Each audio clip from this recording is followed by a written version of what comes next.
Assalamualaikum warahmatullahi wabarakatuh.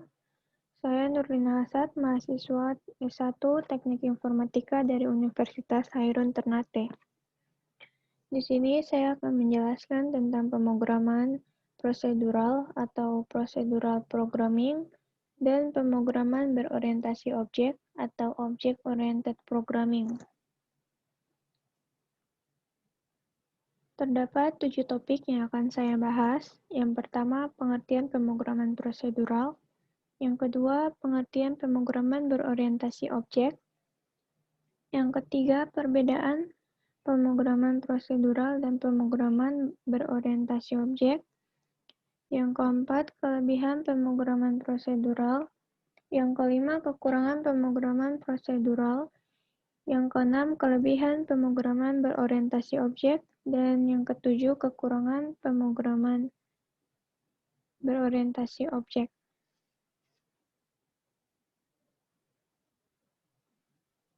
Yang pertama, pemrograman prosedural. Pemrograman prosedural adalah pemrograman yang dilakukan dengan memberikan serangkaian perintah yang berurutan. Dalam pemrograman ini, cara menyelesaikan suatu masalah harus sesuai dan harus mengikuti urutan-urutan penyelesaian masalah yang ada. Program dalam paradigma ini didasari dengan struktur informasi di dalam memori dan memanipulasi dari informasi yang disimpan. Kata kunci yang sering digunakan dalam paradigma ini adalah algoritma ditambah struktur data sama dengan program, di mana algoritma adalah susunan atau langkah-langkah dalam menyelesaikan suatu masalah, dan struktur data adalah cara menyimpan atau merepresentasikan data dalam komputer agar dapat digunakan secara efisien. Kemudian, algoritma dan struktur data ini digabungkan dan menghasilkan suatu program untuk menyelesaikan masalah-masalah tertentu. Selanjutnya, pemrograman berorientasi objek. Pemrograman berorientasi objek atau object-oriented programming adalah pemrograman yang diselesaikan dengan cara membagi persoalan ke dalam unit-unit kecil. Unit-unit kecil ini disebut objek. Paradigma pemrograman ini berdasarkan konsep objek yang berisi data dalam bentuk atribut, serta kode dalam bentuk fungsi atau dikenal sebagai metode. Semua data dan fungsi dalam paradigma ini dibungkus dalam kelas-kelas atau objek-objek. Setiap objek dalam paradigma ini dapat menerima pesan, memproses data, dan mengirim data ke objek lainnya. Serangkaian objek dalam pemrograman berorientasi objek bekerja sama dalam menyelesaikan suatu masalah.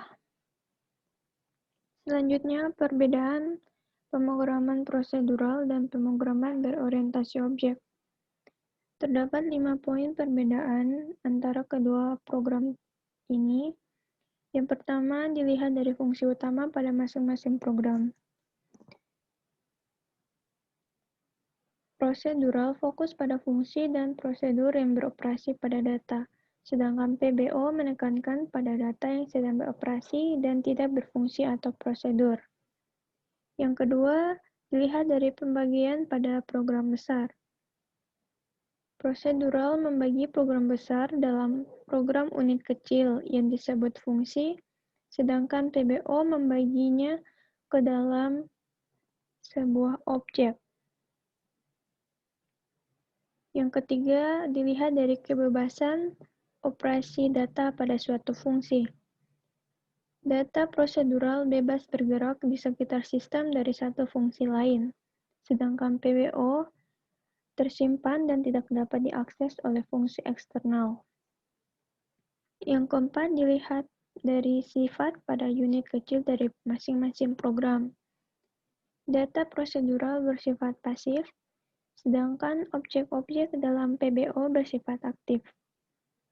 Yang terakhir, dilihat dari program desain pada masing-masing program.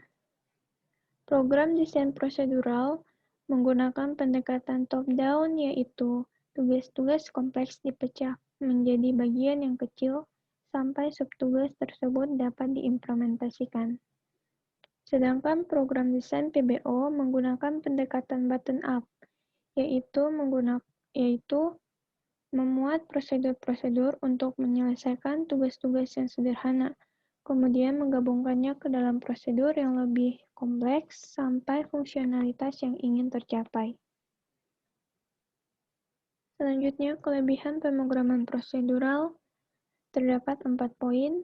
Yang pertama, memiliki algoritma pemecahan masalah yang sederhana, standar, dan efektif. Yang kedua, penulisan program memiliki struktur logika yang benar dan mudah dipahami. Yang ketiga, program hanya terdiri dari 3 struktur dasar, yaitu struktur berurutan, struktur seleksi, dan struktur perulangan. Yang keempat, memiliki dokumentasi yang baik. Selanjutnya, kelemahan pemrograman prosedural dibagi menjadi 4 poin. Yang pertama, program cukup sulit untuk proses perawatan. Yang kedua, fungsi yang tersedia susah untuk diubah tanpa harus mempengaruhi fungsi sistem secara keseluruhan. Yang ketiga, butuh usaha yang keras untuk menerjemahkan business models dalam programming models. Yang keempat, mungkin dapat bekerja dengan baik pada saat terisolasi, tapi tidak pada saat terintegrasi dengan sistem lain. Selanjutnya, kelebihan PBO. Dibagi menjadi 6 poin. Yang pertama, dalam menggunakan sebuah kelas cukup sekali, tidak perlu ditulis berkali-kali. Yang kedua, dapat menambahkan fitur pada kelas tanpa mengedit kelas asalnya. Yang ketiga, menggunakan objek tanpa harus tahu teknis yang ada di dalamnya. Yang keempat, data yang digunakan dalam bentuk private hanya bisa diakses oleh fungsi lokasi, sehingga tidak perlu khawatir akan berpengaruh pada fungsi lainnya. Yang kelima, dalam pembuatan library sangat mudah dalam penggunaan. Yang keenam, dapat mengatur memori secara langsung tanpa harus programmer yang mengatur memori secara manual. Selanjutnya, kelemahan PBO. Terdapat 2 kelemahan PBO. Yang pertama, memiliki memori lebih besar dibandingkan dengan program terstruktur. Yang kedua, mudah mengembalikan kode sumber sehingga algoritma yang digunakan pun sulit untuk disembunyikan dan mudah dibajak. Sekian penjelasan dari saya. Mohon maaf apabila terjadi kesalahan penyebutan dan kesalahan penyajian data. Terima kasih. Wassalamualaikum warahmatullahi wabarakatuh.